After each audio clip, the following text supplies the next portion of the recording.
Om Shanti. Om Shanti.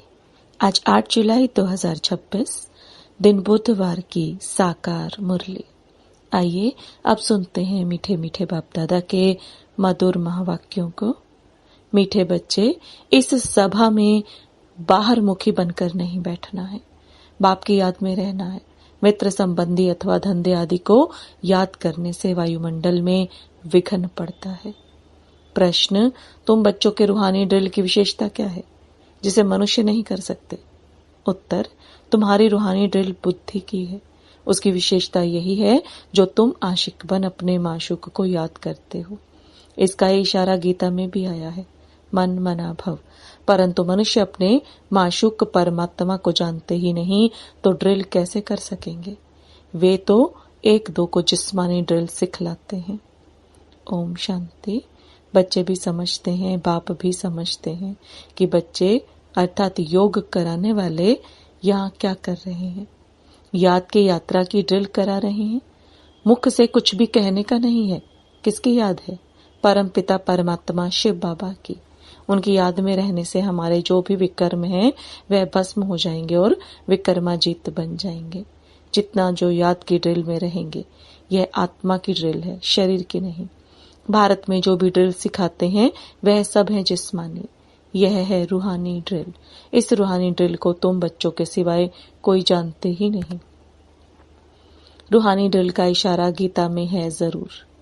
भगवानु watch अथवा भगवान के बच्चों का भी वाच है। तुम अभी भगवान शिव बाबा के बच्चे बने हो ना। बच्चों को फरमान मिला है, माँ में कम याद करो। बाप भी ड्रिल सिखलाते हैं, बच्चे भी यही ड्रिल सिखलाते हैं। कल्प पहले भी बाप ने यही कहा था कि मुझ बाप को याद करो। इसमें घड़ी घड़ी कहने की दरकार नहीं है, परंतु कहना पड़ता है। यहाँ बैठे कोई अपने मित्र संबंधियों धंधे आदि को याद करते रहते हैं तो वायुमंडल में विघ्न डालते हैं। बाप कहते हैं जैसे यहाँ तुम याद में बैठे हो, ऐसे ही चलते फिरते कर्म करते हुए याद में रहना है। जैसे आशिक माशूक एक दो को याद करते हैं, उन्हों की याद है जिस्मानी, तुम्हारी है रूहानी याद। आत्माएं भक्ति मार्ग में भी आशिक होती हैं, परम पिता परमात्मा माशूक की। परंतु माशूक को जानते नहीं है, न अपनी आत्मा को जानते हैं। माशूक बाप आया हुआ है, भक्ति मार्ग से लेके आत्माएं आशिक बनी है। यह है ही आत्माओं और परमात्मा की बात। बाप बच्चों को सम्मुख कहते हैं, तुम आशिक मुझ माशूक को याद करते हो कि बाबा आओ, हमको आकर दुख से लिबरेट करो और अपने साथ शांति धाम में ले चलो। तुम जानते हो अब इस दुख धाम मृत्यु लोक का विनाश होना है। अमर लोक जिंदाबाद, मृत्यु लोक मुर्दाबाद। तुम अभी ब्राह्मण बच्चे बने हो, तुम्हारे में भी नंबरवार पुरुषार्थ अनुसार है। तुम बच्चों को पूरा निश्चय होना चाहिए कि हम अब नरकवासी से स्वर्गवासी 21 जन्म लिए बनते हैं। कोई मरता है तो कहते हैं स्वर्गवासी हुआ, परंतु कितने समय के लिए स्वर्गवासी हुआ ये कोई भी नहीं जानते हैं। अब तुम पुरुषार्थ कर रहे हो स्वर्गवासी बनने के लिए। यह कौन निश्चय कराते हैं?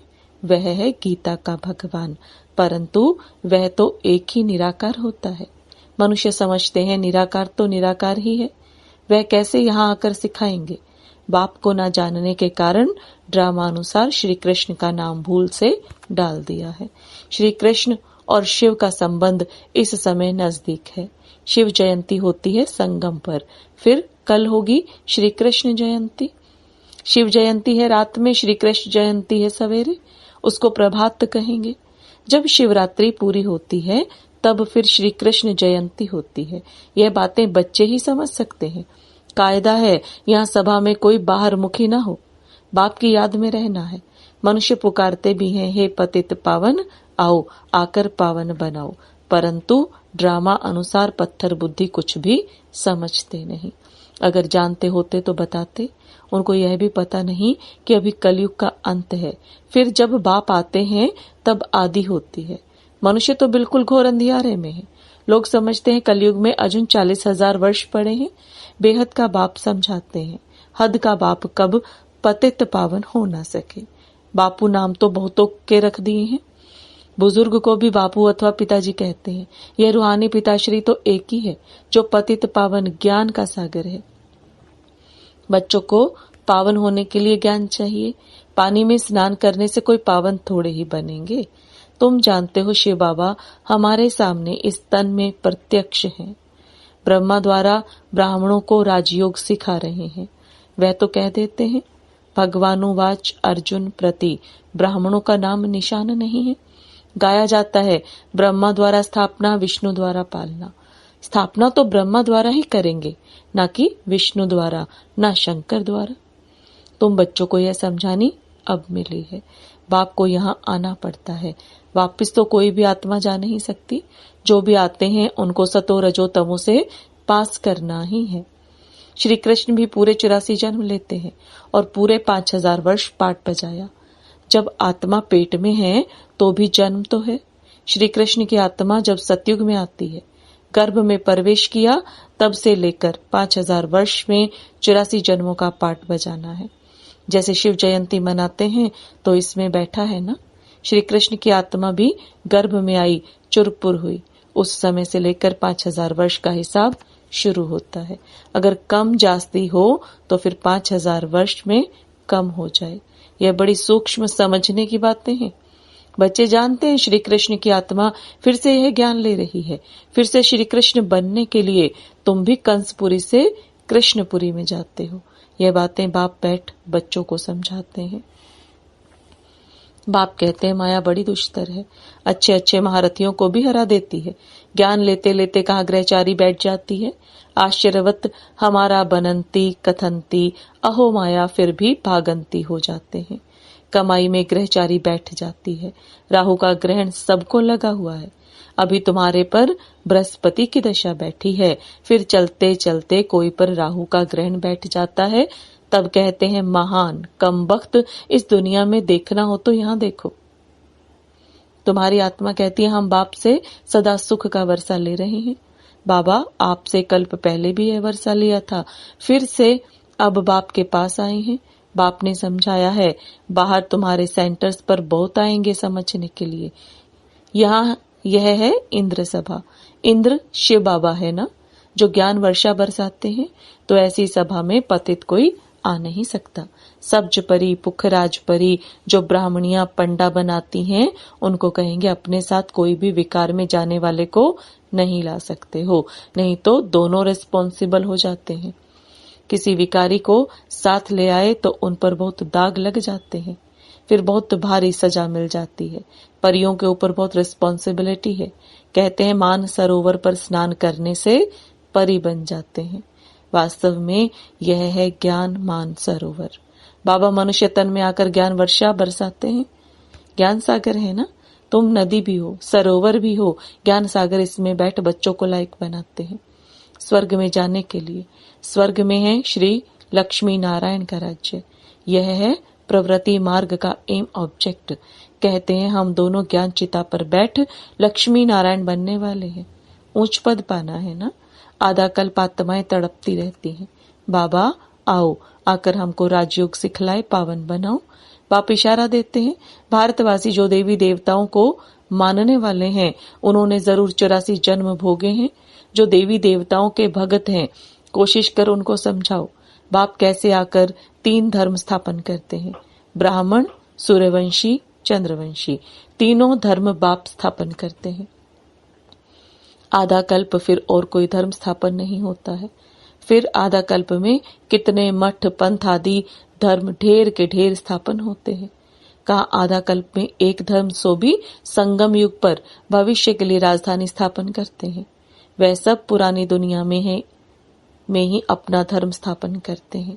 यहाँ बाप आधा कल्प के लिए एक धर्म की स्थापना करते हैं, कोई और में पावर नहीं। बाप तुमको अपना बनाकर सूर्यवंशी चंद्रवंशी घराना स्थापन कर बाकी सबका विनाश करा देते हैं। सभी आत्माएं शांति में चली जाती हैं। तुम सुख में आते हो।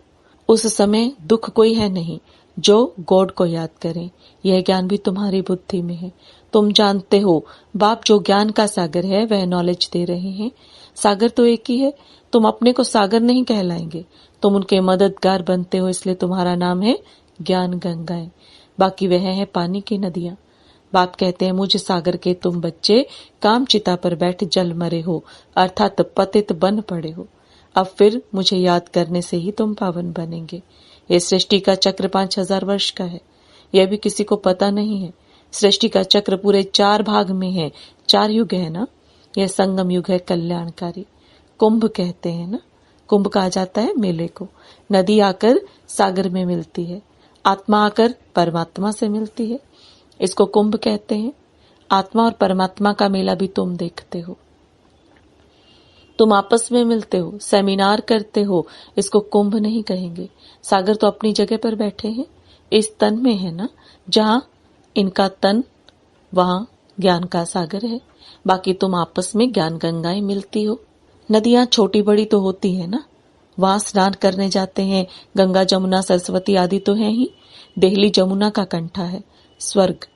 देहली के लिए कहते हैं परिस्थान था, जब लक्ष्मी नारायण का राज्य था। ऐसे नहीं कि श्री कृष्ण का राज्य था, राधे कृष्ण युगल हो तब राज्य कर सके। तुम बच्चे कितने खुशी में हो। माया के तूफान तो बहुत आएंगे, बेहद की बॉक्सिंग है, हर एक की 5 विकारों के साथ युद्ध चलती है। हम चाहते हैं बाबा को निरंतर याद करें। माया हमारा योग उड़ा देती है। एक खेल भी दिखाते हैं, परमात्मा अपनी तरफ खींचते हैं, माया अपनी तरफ।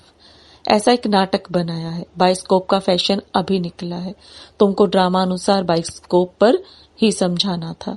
नाटक में तो बदली सदली होती है, यह तो अनादि अविनाशी ड्रामा बना बनाया है। बनी बनाई बन रही, फलाना मर गया, इतना ही पाठ था, हम चिंता क्यों करें, ड्रामा है ना। शरीर छोड़ दिया फिर थोड़ी आ सकता, रोने से फायदा ही क्या। इसका नाम ही है दुख धाम।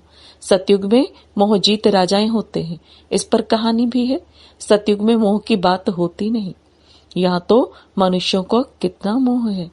किसी को रोना ना आए तो रोकर भी उनको रुला देंगे, तो समझे कि यह अफसोस करते हैं, नहीं तो ग्लानि हो जाए। भारत में ही यह सब रिवाज है, भारत में ही सुख, भारत में ही बहुत दुख होता है। भारत में गॉड गॉडेज राज्य करते थे।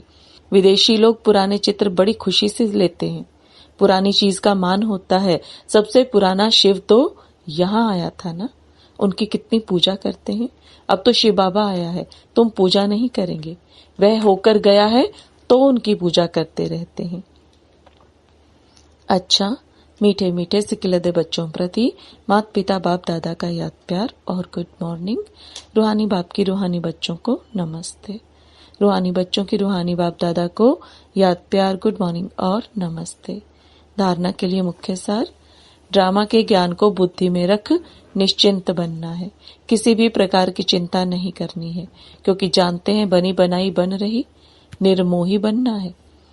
बाप द्वारा जबकि बृहस्पति की दशा बैठी है तो संभाल करनी है, राहु का ग्रहण ना लग जाए। कोई भी ग्रहचारी हो तो उसे ज्ञान दान से समाप्त करना है। वरदान, स्वयं के टेंशन पर अटेंशन देकर विश्व का टेंशन समाप्त करने वाले विश्व कल्याणकारी भव। स्वयं के टेंशन पर अटेंशन देकर विश्व का टेंशन समाप्त करने वाले विश्व कल्याणकारी भव। अब बाप दादा के वरदान को विस्तार में समझेंगे। जब दूसरों के प्रति जास्ती अटेंशन देते हो तो अपने अंदर टेंशन चलता है, इसलिए विस्तार करने के बजाय सार स्वरूप में स्थित हो जाओ। क्वांटिटी के संकल्पों को समाकर क्वालिटी वाले संकल्प करो। पहले अपने टेंशन पर अटेंशन दो, तब विश्व में जो अनेक प्रकार के टेंशन हैं उनको समाप्त कर विश्व कल्याणकारी बन सकेंगे। पहले अपने आप को देखो, अपनी सर्विस फर्स्ट, अपनी सर्विस की तो दूसरों की सर्विस स्वतः हो जाएगी। स्लोगन, योग की अनुभूति करनी है तो दृढ़ता की शक्ति से मन को कंट्रोल करो। योग की अनुभूति करनी है तो दृढ़ता की शक्ति से मन को कंट्रोल करो। ये अव्यक्त इशारे ज्वाला स्वरूप स्थिति में रह शक्तिशाली याद का अनुभव करो। जितना स्थापना के निमित्त बने हुए ज्वाला स्वरूप होंगे उतना ही विनाश ज्वाला प्रत्यक्ष होगी। संगठन रूप में ज्वाला रूप की याद विश्व के विनाश का कार्य संपन्न करेगी। इसके लिए हर सेवा केंद्र पर विशेष योग के प्रोग्राम चलते रहें तो विनाश ज्वाला को पंखा लगेगा। योग अग्नि से विनाश की अग्नि जलेगी। ज्वाला से ज्वाला प्रज्वलित होगी। ओम शांति। Om Shanti.